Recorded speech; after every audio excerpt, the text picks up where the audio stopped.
Caloroga Shark Media. Hi there, I'm Johnny Mac with 5 good news stories. In Mexico, a stolen 18th century painting of St. Francis has been returned to a church 7 years ago. A fine art auctioneer submitted their upcoming auction catalog to a database of stolen art as part of a due diligence process that's pretty standard in the industry. Analysts flipped through the pages of the paintings and cleared each one, and then they came to a 6-foot-tall work of St. Francis of Assisi from the 16th century. The Art Loss Register said such a painting had been reported stolen more than 15 years before from a church. Back in 2001, there was a nighttime burglary at the church. The thieves stole the painting along with 7 works that adorn the altar.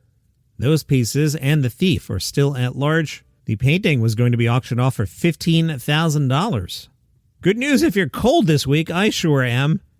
Researchers at Virginia Polytechnical Institute believe they found a new and improved method for defrosting your car.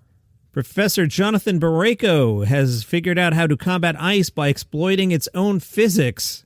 He explains, think of it as if you're putting together a big jigsaw puzzle too quickly and a piece gets jammed in the wrong spot or is missing entirely. These tiny errors create what scientists call ionic defects, places in the frost where there's a little bit too much positive or negative charge. The theory is that when applying positive voltage to an electrode plate held above the frost, the negative ionic defects would become attracted and migrate to the top of the frost sheet. Well, the team turned on 120 volts of power, and that removed 40% of the frost. At 550 volts, 50% was removed. Strangely, at higher voltages, less ice was removed. The researchers are continuing with the eventual goal of 100% ice removal. So the solution isn't run out the door, start your car, and leave it running in the driveway for 20 minutes? No? Okay. Sweet story here. Stephen passed away a while back, but before he died, he had arranged a delivery of daffodils for his wife Marilyn's birthday, knowing that he wouldn't be there. They showed up and said, "Hello, beautiful. Happy birthday from Steve." That gave Marilyn an idea. She thought back to her final day with Steve, remembered how peaceful he was. They sat in their sunroom, and he was smiling at the daffodils. So Marilyn wanted to plant some daffodils in his memory. She bought a few hundred bulbs and started planting them along her street in British Columbia. Over time, the daffodil planting grew into an annual event. Marilyn still receives her prearranged birthday bouquet from Steve every year. What's the opposite of that sweet story? How about this one? In Sweden, a man said his kids inspired him to stuff 81 matches up his nose. And what do you know? That's the Guinness World Record. Congratulations to Martin. His kids told him it would be so cool if he broke a record. He said, "At first I thought I'm not good enough at anything to be the best in the world, but after my children showed me all the different world records, I began thinking I might be able to find one I had a shot at breaking, thus began the search for a suitable one."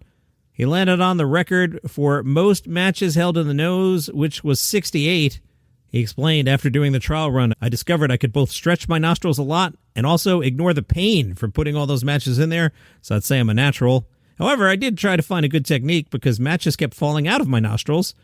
3 inserted matches meant 1 or 2 falling out. I did some more trial runs and did eventually find a technique I could utilize to minimize the number of matches falling out.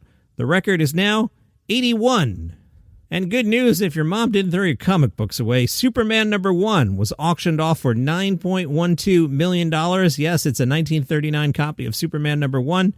The comic book was found by a Northern California family when they were cleaning out the attic of Mom's home after she passed away. The comic book was in a cardboard box with some old newspapers.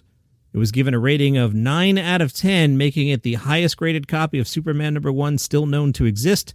It is only one of 7 known copies with a grading of 6 or higher.